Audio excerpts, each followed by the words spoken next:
ఈరోజు స్టేట్ మొత్తం Telangana police officers మధ్యలో నేను ఈ స్టేజ్ మీద ఉండడం నా సినిమా డైలాగ్ గుర్తొస్తుంది. ఏం ఫీల్ ఉన్నది మామయ్య. మీరందరూ సుమతి మేడం వీడియో చూసారా రీసెంట్గా? నేను మా ఆఫీస్లో మా టీం అందరం రీసెంట్గా డిస్కస్ చేస్తున్నాం. సుమతి మేడం అండర్ కవర్ వెళ్ళి ఒక వీడియో వైరల్ అయింది. ఏం యాక్టింగ్ చేశారు మేడం దాన్ని. ఆ వీడియో చూసి మీరందరూ తెలంగాణ పోలీస్ అందరూ మీ అందరు రిక్వెస్ట్ మీద మీరు సుమతి మేడం రిక్వెస్ట్ చేయాలి, మా నెక్స్ట్ సినిమాలో యాక్ట్ చేయమని చెప్పండి. మీరు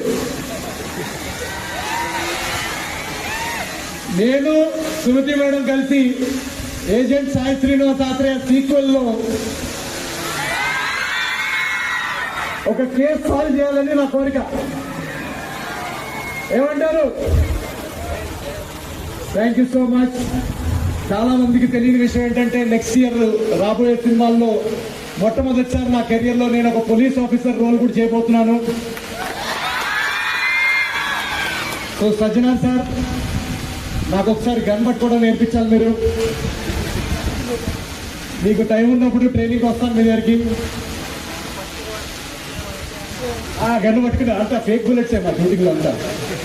నాకు రియల్ గన్స్ ఎత్తడం కూడా రాదు sir. Thank you so much. మన డీసీపీ రాహుల్ గారు నేను నిన్ననే మాట్లాడుకుంటున్నాము. ఫస్ట్ టైం కలిసాను, చైల్డ్హుడ్ ఫ్రెండ్స్ మేము. అండ్ ఆయన అంటున్నారు చూడంగానే, నవీన్ ఆర్మీ బాడీ ఇది పోలీస్ ఎందుకు జాయిన్ అవ్వలేదు. Thank you so much Rahul గారు. ఆయన అనలేదు.